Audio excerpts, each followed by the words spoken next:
We all have routines. I'm Jabron, and with diabetes, mine was finger sticks. Sometimes I skip them because they hurt. The Freestyle Libre 3CGM changed that. It gives me glucose insights without finger sticks. Learn more at freestylelibre.us. Finger sticks are required if your glucose alarms or readings do not match symptoms, or when you see check blood glucose symbol for the first 12 hours. The views expressed should not be used for medical diagnosis or treatment as a substitute for professional medical advice. Individual circumstances may vary. For prescription only. Safety info found at freestylelibre.us. Not only do these guys give you the best jazz coverage in the market, they've got you covered with the Mammoth, the Cougars, the Utes, and the Aggies. This is Jake Scott and Ben Anderson on 97.5, the KSL Sports Zone. Forgot about that Dan Quinn got that job. Yeah. The head commie. New coach of the commies. Apparently, we can play this end now. Apparently, Keyonte George dropped by the Commanders practice, the commie practice, if you will. The commissar.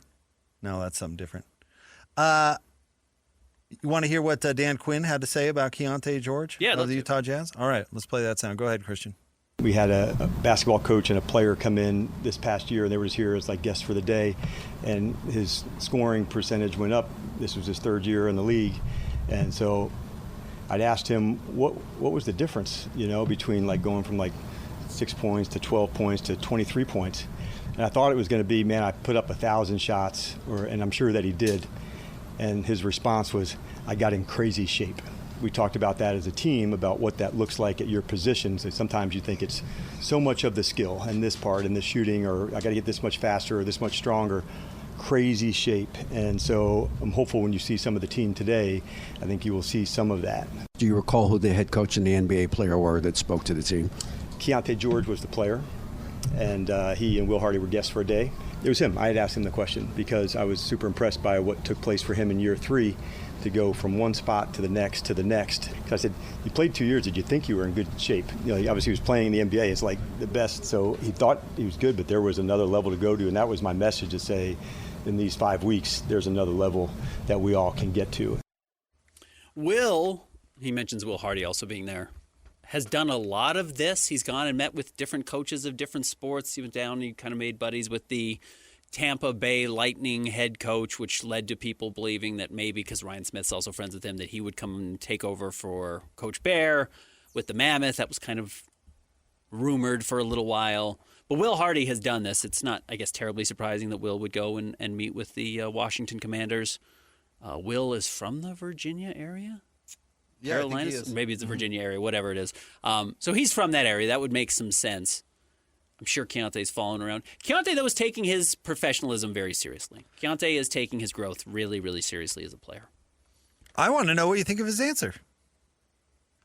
There are 2 things that Keyonte has done very well. One is gotten himself right mentally, and he has talked about that a lot. And Will Hardy has talked about that. And I don't know exactly what it looks like, other than Keyonte has said publicly he's gone and talked to the Jazz's sports therapist, and that it was nice to talk to somebody who's not going to judge you for whatever you're going through. And I don't know what that meant, but I'm not going to pry. If Keyonte wanted to tell me, he could. He doesn't have to. But he said he went and kind of just got right mentally for his approach to the game and wasn't worried about everything else, or what I don't even know if he's mentioning his past or whatever his life had been, but got right to be where he is today. And then, But he didn't say that. He said he got in best physical shape. He got in, took it to the next level physically. I actually think what you're saying is kind of related, but I was surprised he didn't say, well, I adjusted my attitude or any of those sorts of things. He said, I got into the best I got right physically. I got into the best physical shape that I could possibly get in. He didn't say the 1,000 jumpers. He didn't say the sports psychologist. Right. He didn't say my teammates or anything like that. He said, like that, I got in the best physical shape I possibly could. And the backstory there is that Keyonte had been a yo-yo dieter as a high school and college player. Mm-hmm. Somebody had told me he was like 40 pounds overweight at Baylor. Just crazy. It's really hard for young people to gain weight while you're also running around nonstop on a basketball court. It's hard to put on weight. Apparently, it's not for Keyonte. He is one of these guys that can put on weight quickly and would eat really crappy, and it would just stick to him. Some guys, Andre Karolinko notoriously talked about it a lot. He's like, I'm trying to put on weight, guys. I'm trying as best I can. Was he? I don't know. But some guys really try to put on weight, and it doesn't matter what they do. They can't. Keyonte has the opposite problem. He needs to fight to keep weight off, and he kind of got a handle of that. My understanding is his girlfriend, I don't know if he still has a girlfriend or what, but played a huge role in that as well, of like, hey, you're sitting on a lottery ticket. You need to take advantage of it. And he has taken it seriously and has gotten himself in extremely good shape. I just point that out because, that's why I'm saying I think it's all related. But I find it interesting that he said that from the sense of, like, you've got to start somewhere. Keyonte needed to make a major adjustment with all the things you were talking about. But you got to start somewhere, right? And what do you have to do to get in peak physical condition? The very basic, what do you have to do? This is the reason I'm in such crappy shape all the time. Discipline. Yeah. You have to change your life to get into really great shape. From the stuff with his girlfriend or whatever, with the people around you. You have to change the major things. Well, Andre Karolinko always went to McDonald's. Right. You know, it was his comfort, his vice, his whatever vice it was. or whatever. Yeah. And in order to eliminate that, you have to have discipline, and you have to change the way you live. You have to change the way you think. You have to do things. This is the great part about exercise, right? You have to do things that you don't think are possible, or work toward things you've never done before. It's not just simply, I snap my fingers and all of a sudden I'm in the greatest shape of my life. I had to change everything, and I had to work really, really hard, and I got into the best shape of my life. And what do you know, Ben? All these other good things started happening for me. He was probably more disciplined with his practice on honing his skills because he had to be disciplined in order to get himself in the best shape of his life. In order to make an adjustment like that in your life, you have to grow up. You have to have a different kind of mentality. I just think that's a really fascinating answer, and I don't even know if he was trying to be all that interesting or revealing or whatever. But he said, because I did not think that about Keyonte last year. If you would have asked me what was the reason that he got a lot better, I would have said a bunch of touchy-feely stuff about growing up and maturing and all this stuff, or what Coach Quinn said there. Oh, he probably took a zillion shots, and he probably went to work out with Luka Doncic in Serbia, or, you know? Whatever, yeah. That's not the first thing that he said, or not what he said to the commies. He said, I'm in the best shape of my life. I think that's pretty insightful, honestly, and probably had great byproducts for his game, but you always have to start somewhere, you know? Exactly to your point. And I can't remember if he told me this or if I read this or listened to it on a podcast or whatever it was. But Keyonte also said one of the big differences was on non-game nights, he started going to bed at 10 o'clock. Discipline. Because what do you do after 10 o'clock? He says you're snacking. Maybe he's drinking. I don't have any idea. They're playing video games, not sleeping. But you're not sleeping and you're just snacking. I mean, he specifically said he would stay up late and eat food late at night. And that's the worst time to eat because then it just sits in you for 12 hours before you get in. I mean, that's why adults gain weight. You start staying up later. You eat crappy after 10 o'clock. You don't move, and the weight just sticks to you. Keyonte said, I started going to bed earlier, and when you go to bed earlier, you can't take in 400 extra, 600 extra calories at night just sitting on your couch watching basketball, playing video games, doing whatever it is. And he said that was a big part of it. So again... Well, not to mention when you go to bed at 3, what time do you wake up? Correct. And if you are still having to get up at 8 o'clock to go to practice, you're not practicing well. So the point of what you're saying is he did the one thing that unlocked probably everything else. That's exactly my point. And getting in shape was the one thing that unlocked everything else. And it was being serious about, when am I going to bed? Am I getting enough sleep? Which, by the way, is a huge thing for athletes, specifically the Utah Jazz. We're bringing in sleep specialists for a long time, but people kind of realize this is an easy way to fix your life that doesn't require 1,000 jump shots a day. Are you actually healthy with your sleeping patterns? So when you are at practice, you're getting the most out of it. All of that stuff is linked for Keyonte. So yes, while the mental health part of it is there, while learning, having just been through the NBA, understanding the tendencies of every player you go against certainly helps and is part of it. There are guys who play in the NBA for 3 years and don't get any better and leave because they don't take it seriously. And Keyonte has begun to take it seriously, which is why when we've kind of not had debates but talked about, like, do we actually believe in Keyonte George's growth to be more than whatever Colin Sexton did or some of these guards who put up big numbers and never get better. Anthony Simons is a good example. Some of this approach makes me think there may be more there to this. It's more real than some other players. And still it has to happen on a winning team. I love any chance we get time we get a chance to bring up Hot Dog. And when you asked him about being fat, which you did right to his face, he said, "You're a fat guy," and who's also an NBA player. How is that working out for you? And he said, "Oh, I'm good with a little ballast. That's part of me. I've always been a bowling ball kind of guy." That's a terrible answer. Yes, and it's wrong. It's wrong. Yeah. It's a terrible answer. And I'm not saying that you have to all of a sudden turn into LeBron James, but if history is any lesson to us, you really can't have a body type like that and make it in the NBA. But it was kind of accurate to how he played on the floor too. I'm not going to play disciplined team basketball. I'm going to play. Would I rather stay up eating donuts and watching Cartoon Network? Yeah, that's how he played. Correct. Right. It was all empty calories. Quite all, literally, his life was empty calories. Right. So now you come away from Hot Dog's answer to you about being a fat guy and saying, "Oh, well, maybe it works for him." It doesn't. There's all sorts of reasons he's not in the league. I would guarantee that's one of them, because in order to lose that weight, you have to be disciplined. You have to form good habits, and you have to do all these things that are hard. And I think a lot of players, and here's what you're talking about, players that wash out of the league, don't want to do hard things. A lot of humans, a lot of us, absolutely don't want to do hard things. It's why most people aren't professional athletes. It's not an easy thing to get into. My wife and daughter are bugging me about climbing. You know what? I don't want to be a climber. You know why? It's hard. It's hard work. It's really hard. Yeah.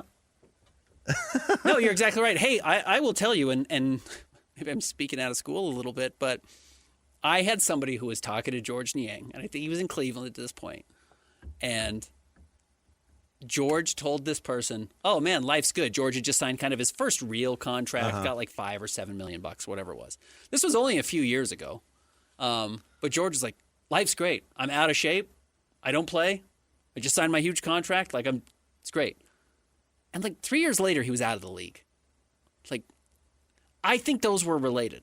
I think George worked really hard to get into better shape when he was with the Jazz or with Philly or whatever it was, and got his money and said, "I'm out. Back to empty calories." Yeah. Empty calorie George. And literally, got traded by the Jazz to Memphis. I know he's got a foot injury, but he told us off the air, it'll be better by November. Never played for the Jazz. Got traded, never played. We'll see if he comes back next year. I haven't heard anyone talk about his name as a free agency at all as a free agent this offseason. So maybe he never does. And I guess it has something. I would bet it has something to do with, are you in shape or not? Best thing that's ever happened to you financially. Go. Easy. Sold my car on Carvana. Amazing offer. Really? I hit 200 on the scratcher. Did the scratcher come to your house and hand you a check? No. How many scratchers did you hit to get that? I hit a button on Carvana.com once. Okay, that's fair. It's like the lottery, except you always win. Not like the lottery at all, actually. Exactly. Inexplicably good. Offers worth bragging about. Sell your car today on Carvana. Pickup fees may apply. Dude, Greg Ostertag took Shaq out of a playoff series. He did. Yeah, he took absolutely. Shaq at the peak of Shaqness, not even like rookie Shaq. Right. But Lakers Shaq Yep. took Shaq out of a playoff series. Signs a 6-year deal. A 6-year deal. Which, interestingly enough, was only like $36 million or something. It felt like a lot. It was like $6 million per year. I don't know. I can't remember what the math was, but it was a great contract at the time. Great contract. That dude retired the day he signed it. Yes, he did. In fact, I don't know if it was the next training camp or the training camp after where Karl Malone called him a fat ass in camp. In camp. Yeah, that dude retired as soon as he signed that. Because you know what? Keeping yourself in shape at that size and being a dominant NBA center, it's hard. Taking Shaq out of a playoff series is really hard. Google Mehmet Okur 2004. Oh, when he first signed with the Jazz? When he first signed with the Jazz and I couldn't remember. play. He had a black eye because he'd taken a major elbow, and it seems like it lasted all season. And then Google whatever his all-star year was with the Jazz, 2008, 2000, whatever. He looked totally different. He got into great shape. He became an awesome NBA player. He's not a perfect player, but he maximized what he could do physically because he got into great shape. As we've been talking. Wait, real quick on Memo, because I have a funny story about that.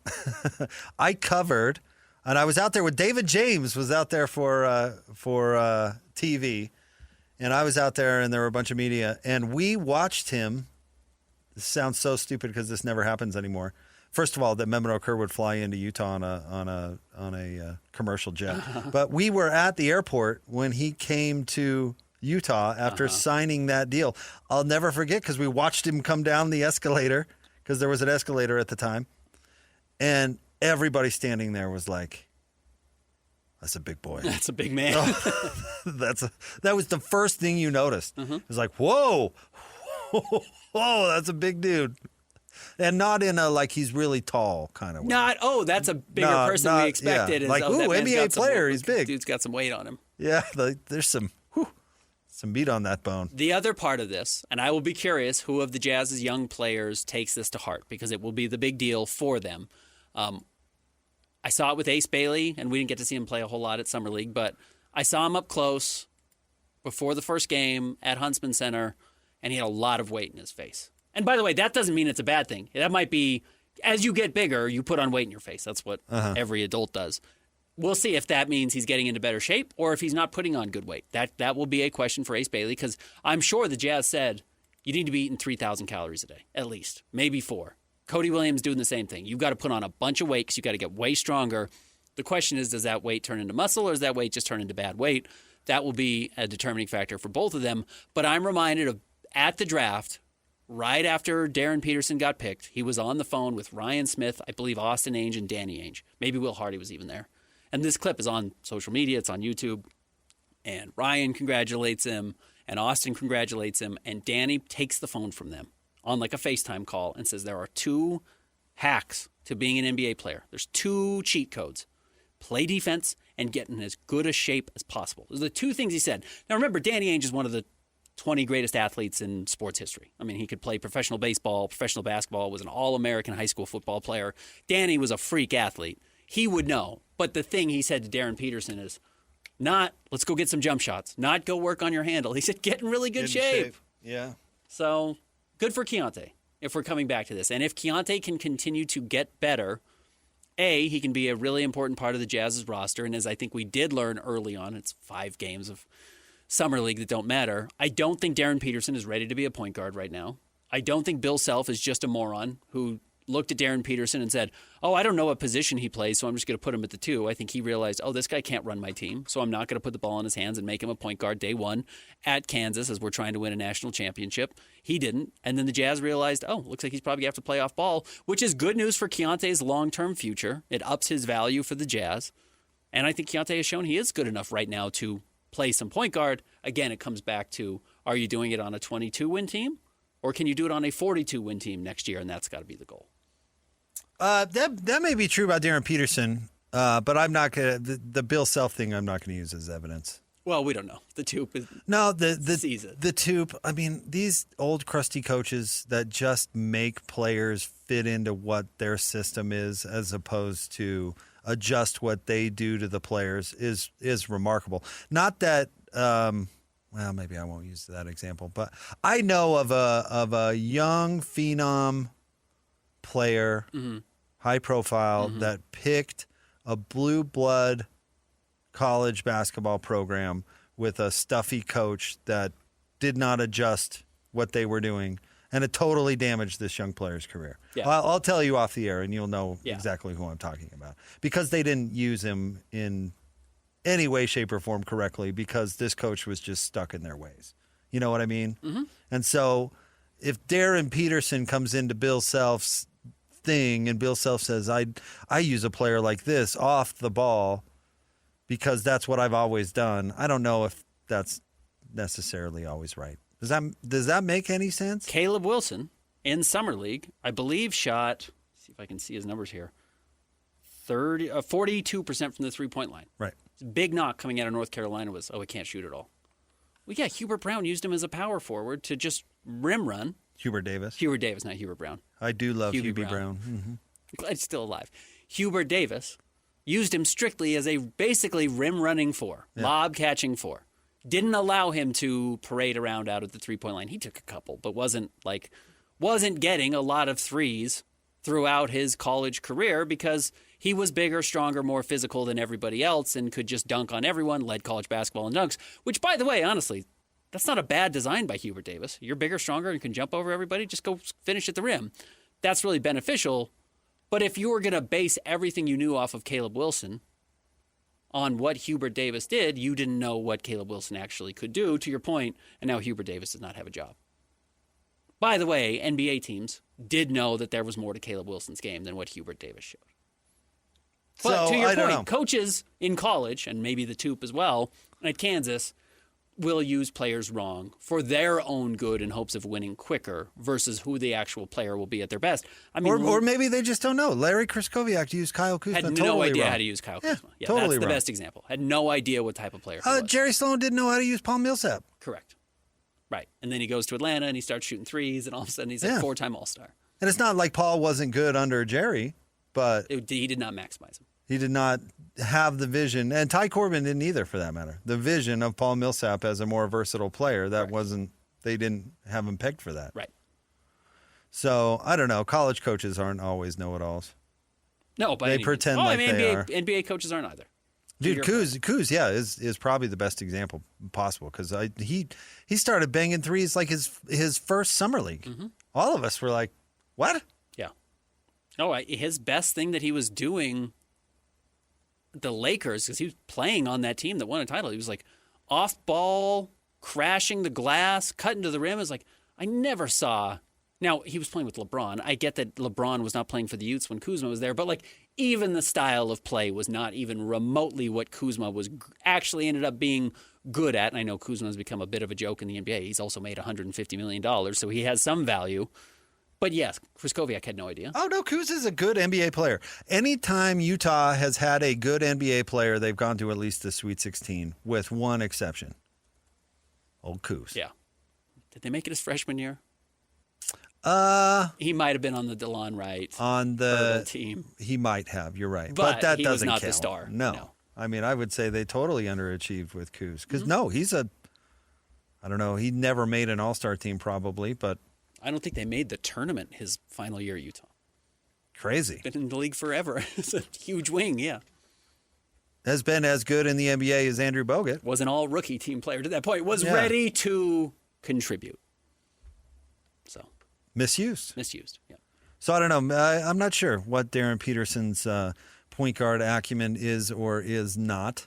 I think his turnovers in Summer League would probably alarm most coaches. But part of that, he said it was about they told him to be aggressive, and that's what he was going to do. Kyle Kuzma's first year in the NBA, which was not when he won his title. He won a title in his third year. His first year in the NBA, he averaged 16 points, 6 rebounds, and 2 assists.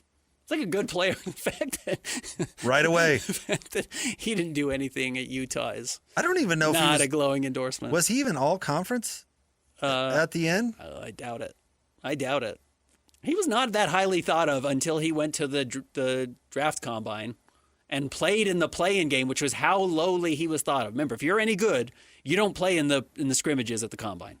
You sit out. You're only there to get measured, and that's it. He played the first half, I think, of the first game and was so good, they pulled him out of the game. He said, yeah, I'm going to be a first-round pick. It doesn't matter. He still ended up going, 27, 28? It was late first, yeah. 27th pick overall. His second year in the league, he averaged 18.7 points, 5.5 rebounds. Again, Yeah, dude, Kuz is really good. yeah, Kuz has turned into a little bit of he's a strange person, clearly, but he is 30 and playing in the NBA, and he got drafted when he was 22. Dude, and I don't know anything about Kuz or his weirdness. I have no idea. But I know he's a good player. The biggest knock on his career is he became an overpaid player. And when you become an overpaid player, people all of a sudden start misunderstanding your abilities. Yes. Yeah, no question about it. I mean, anybody who would say, oh, Kuz isn't very good is crazy. He just ended up on a contract that was over his skis, and then everybody assumes he stinks. Like I do it with Andrei Karolinko. Sure. Oh, they're a good player. He was a fine player, but he was so overpaid. It's not. It's You probably love Bradley Beal at $18 million a year. You hate him at $43 million a year. exactly. It totally affects your legacy. And so Kuz ended up overpaid. So then people get down on overpaid players. That's not his fault. Kuz, after this season, he's got 1 year left on his contract, which, by the way, he's going to sign another contract next summer.